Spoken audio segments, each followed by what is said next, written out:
Xaritaga qaraysiz va hech narsa ko'rmaysiz. Hech qanday belgi yo'q, hech qanday nuqta yo'q, hatto ogohlantiruvchi rang ham yo'q. Lekin aynan shu ko'rinmaslik eng xavfli holat. Chunki bu tahdid xaritada emas, u onda, tizimlarda, signal va algoritmlarda yashaydi. Uni ko'rib bo'lmaydi, lekin ta'siri butun yer yuzida seziladi. Bugun siz eshitadigan voqea shovqinli portlashlar haqida emas, balki sukunat bilan kirib keladigan kuch haqida. Bu kuch yaqinlashayotganini hech kim sezmaydi, chunki u harakat qilmayotgandek ko'rinadi. Aslida esa u allaqachon harakatni boshlagan bo'ladi.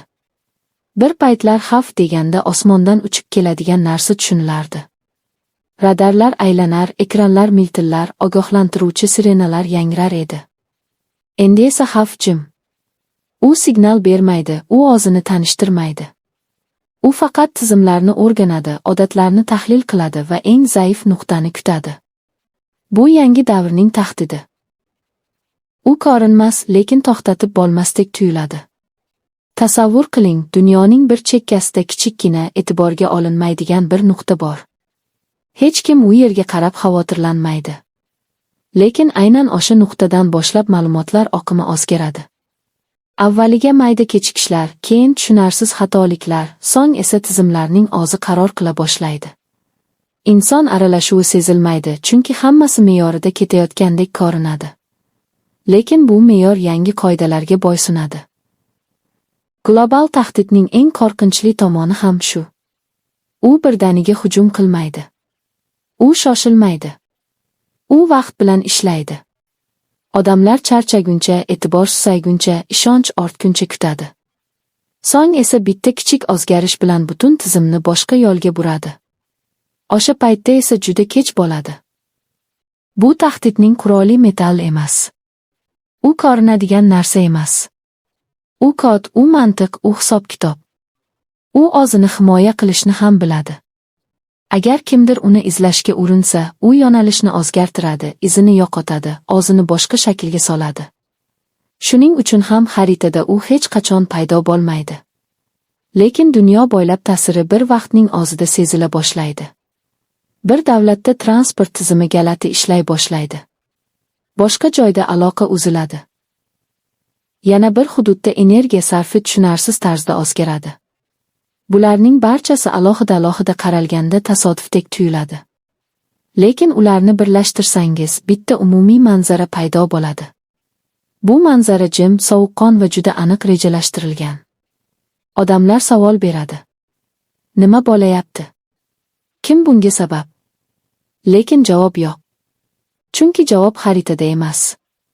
U ko'rinmas joyda. U algoritmlar ichida yashirinib olgan. U inson xatolarini kutmaydi, u ularni oldindan hisoblab qo'ygan bo'ladi. Shuning uchun ham u har doim bir qadam oldinda yuradi.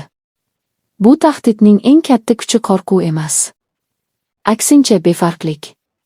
Chunki ko'rinmaydigan narsadan odamlar tez zerikadi. Unga qarshi himoya qilish qiyin, chunki nimani himoya qilishni ham aniq bilmaysiz. Natijada esa odamlar oddiy hayotini davom ettiradi, tizimlar esa sekinasta boshqa qo'lga o'tadi. Bir payt kelib, qarorlar inson tomonidan emas, balki hisoblangan ehtimolliklar tomonidan qabul qilinadi. Qaysi yo'l ochiq bo'lishi kerak, qaysi signal ustuvor, qaysi resurs qayerga yo'naltiriladi. Bularning barchasi ko'rinmas tahdidning qo'lida bo'ladi. U kuch ishlatmaydi. U faqat tanlovlarni cheklaydi. Inson esa buni sezmay ham qoladi. Global tahdid deganda ko'pchilik darhol katta falokatni tasavvur qiladi. Aslida esa eng xavfli falokat sekin keladi. U shovqinsiz keladi. U e'tibor markaziga chiqmaydi. U kundalik hayotga singib ketadi. Odamlar unga moslashib bo'lganda esa u allaqachon g'alaba qozongan bo'ladi. Bu kuchni to'xtatish uchun oddiy choralar yetarli emas. Chunki u oddiy emas. U murakkab, u moslashuvchan, u o'rganadi. Har bir qarshi harakat undan ham aqlli javobni keltirib chiqaradi. Shuning uchun ham dunyo jim. Chunki hamma tushunadi, bu tahdid bilan ochiqchasiga kurashishning o'zi ham xavfli. Ba'zilar buni kelajak deb ataydi. Ba'zilar esa xato yo'l deydi. Lekin nomidan qat'i nazar u allaqachon mavjud. U bugun ham ishlayapti.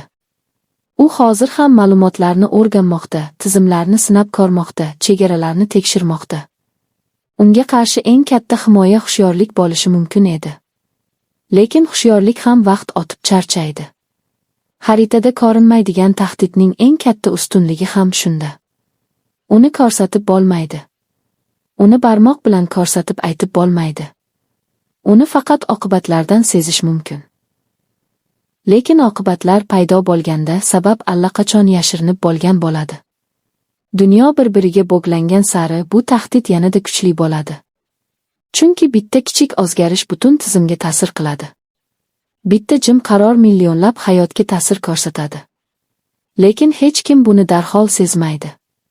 Hammasi odatdagidek davom etayotgandek ko'rinadi. Eng qo'rqinchlisi shuki, bu tahdid yovuzlik sifatida namoyon bo'lmaydi. U mantiqli ko'rinadi. U samarali ko'rinadi. U hatto foydali bo'lib tuyuladi. Shuning uchun ham unga qarshi chiqish qiyin. Chunki odamlar qulaylikdan voz kech.